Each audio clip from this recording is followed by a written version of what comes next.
Space force एक ऐसी सेना जो न पानी में लड़ेगी, न जमीन पे और न ही हवा में। भारत की यह सेना लड़ेगी अंतरिक्ष में। अंतरिक्ष के खतरों के खिलाफ कार्रवाई करेगी और अपने देश के अंतरिक्ष में मौजूद एसेट्स यानी मिलिट्री सैटेलाइट, सिविलियन सैटेलाइट और अन्य अंतरिक्षीय खतरों से भारत को बचाएगी। हमने पिछले वीडियो में आपको भारत के स्पेस फोर्स के बारे में संक्षेप में बताया था, लेकिन हमने उस वीडियो में आपसे कहा था कि हम बहुत जल्द भारत के स्पेस फोर्स के बारे में वीडियो लाने वाले हैं, जिसमें हम आपको इसके बारे में विस्तार से जानकारी देंगे। साथ ही हम यह भी बताएंगे कि आखिर क्यों भारत को स्पेस फोर्स की जरूरत महसूस हुई और भारतीय वायुसेना ही क्यों चाहती है कि स्पेस फोर्स वायुसेना के ही कंट्रोल में रहे। वीडियो के अंत तक बने रहें। वीडियो का एक एक पल रोमांच से भरा हुआ है।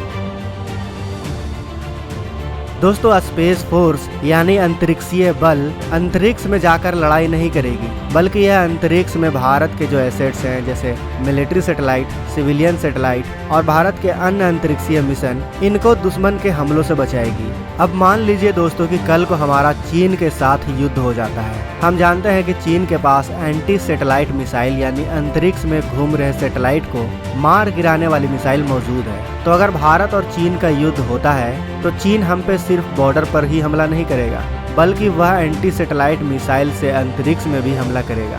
अब आप सोच रहे होंगे कि चीन आखिर ऐसा क्यों करेगा। दोस्तों, हम आपको बता दें कि जो आज का युद्ध होगा वह आज के ज़माने, आज के टेक्नोलॉजी के हिसाब से होगा। जब चीन बॉर्डर पर हमसे लड़ रहा होगा तब भारत अपने टेक्नोलॉजी का इस्तेमाल जरूर करेगा। भारत ने दुश्मन पर नजर रखने के लिए कई आसमानी आंखें अंतरिक्ष में बिछा रखी हैं। दुश्मन बॉर्डर के उस पार कितनी संख्या में है, कहां है और कौन कौन से हथियार सीमा पर तैनात कर रखा है और कितनी संख्या में तैनात कर रखा है। भारत ये सारी जानकारी अपनी आसमानी आंखों से लेना चाहेगा ताकि चीन जैसे चालबाज को युद्ध में पटका जा सके। लेकिन वही दूसरी ओर चीन ये सारी जानकारी गुप्त रखना चाहेगा और ये जानकारी गुप्त रखने के लिए वह भारत के इन आसमानी आंखों को यानी स्पाइस सैटेलाइट को एंटी सैटेलाइट मिसाइल से मार गिराना चाहेगा। और यहीं पर काम आएगा भारत का स्पेस फोर्स। क्योंकि भारत का सैटेलाइट दुश्मन के निशाने पर होगा, ऐसे में एक्शन में आएगा हमारा स्पेस फोर्स। चीन के एंटी सैटेलाइट मिसाइल को जो हमारे सैटेलाइट की ओर बढ़ रहा होगा उसको हमारे एसेट मिसाइल से रास्ते में ही तबाह करने की कोशिश करेगा।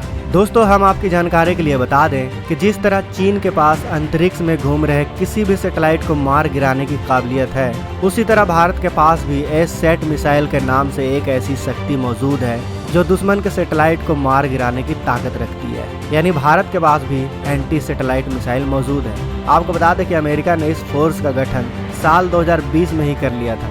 वहीं खबरों की माने तो चीन के पास भी स्पेस फोर्स मौजूद है और अब भारतीय वायुसेना ने भी इसकी मांग उठाई है और उसने कहा है कि अब भारतीय वायुसेना का दायरा हवा से बढ़ाकर अंतरिक्ष तक कर देना चाहिए। आपको बता दें कि भारतीय वायुसेना ने अंतरिक्ष बल की मांग ऐसे ही नहीं उठाई है। इसके पीछे दो बहुत बड़े कारण हैं। पहला कारण तो है चीन से अंतरिक्षीय खतरा, जिसके बारे में हम जान चुके हैं, लेकिन दूसरे खतरे के बारे में आपको जरूर जानना चाहिए। दरअसल भारतीय वायुसेना और भारत के थिएटर कमांड के बीच कुछ मतभेद हैं। आप सबको पता ही होगा कि हाल ही के दिनों में भारतीय थिएटर कमांड को लेकर सेना में बहुत तेजी से काम चल रहा है, जिसके तहत तीनों सेना मिलकर काम करेंगी। अब यहाँ पर एक बात समझने वाली है कि भारतीय थल सेना जो है वह सिर्फ थल सेना का ही काम करेगी। वह नौसेना का काम तो कर नहीं सकती। थल सेना पानी के जहाज तो नहीं चला सकती। वहीं जो थल सेना का काम है वह नौसेना नहीं कर सकती। लेकिन यहाँ पर वायुसेना का मामला थोड़ा अलग है। आप पहले ही जानते हैं कि हमारे थल सेना के पास पहले ही बहुत सारे अटैक हेलीकॉप्टर मौजूद है। वैसे ही नौसेना के पास भी अटैक हेलीकॉप्टर से लेकर फाइटर एयरक्राफ्ट तक मौजूद है जो दुश्मन पर हवाई हमला कर सकते हैं। ऐसे में वायुसेना को लगता है कि जब तीनों सेनाएं थिएटर कमांड में एक साथ आ जाएंगी तब वायुसेना का रोल एक सिर्फ सहयोगी साथी के तौर पर रह जाएगा। यही कारण है कि भारत में जब जब थिएटर कमांड की बात हुई है तब वायुसेना ने सबसे ज्यादा विरोध किया है। लेकिन अब भारत में थिएटर कमांड तैयार होने जा रहा है, इसलिए वायुसेना चाहती है कि जो इसका दायरा है वह हवा से अंतरिक्ष तक कर दिया जाए ताकि वायुसेना की अहमियत और ज़्यादा बढ़ जाए। हमने पहले ही जाना है कि थल सेना जमीन पर भी लड़ सकती है और हवा में भी, वहीं नौसेना पानी में भी लड़ सकती है और हवा में भी। वहीं अब अगर स्पेस फोर्स वायुसेना के हाथ में होगी तो वायुसेना हवा में भी लड़ सकेगी और अंतरिक्ष में भी। लेकिन दोस्तों, हम आपको बता दें कि अब तक जितने भी देशों ने स्पेस फोर्स को बनाया है उनका अनुभव यही कहता है कि स्पेस फोर्स ना तो थल सेना के पास होनी चाहिए,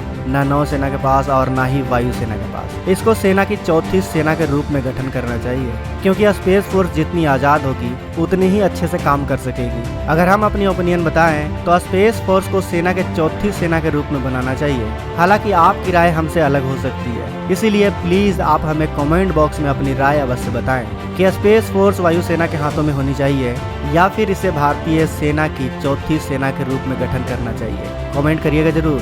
वीडियो अच्छी लगी हो तो वीडियो को लाइक करें, अपने दोस्तों के साथ शेयर करें, और अगर आप हमारे चैनल पर नए हैं और आपने अभी तक इस चैनल को सब्सक्राइब नहीं किया है तो इस चैनल को सब्सक्राइब जरूर करें। साथ ही बगल में जो बेल आइकन का बटन है उस बेल आइकन पर ऑल पर क्लिक करें, ताकि अगली बार हम जब भी वीडियो लाएं तो उसका नोटिफिकेशन आप तक सबसे पहले पहुंच सके।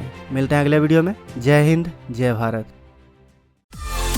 दोस्तों, अगर आपको ये वीडियो पसंद आए तो वीडियो को लाइक करें, सब्सक्राइब करें और इस घंटे को बजाय ऑल प्रेस करें हमारी वीडियो सबसे पहले देखने के लिए।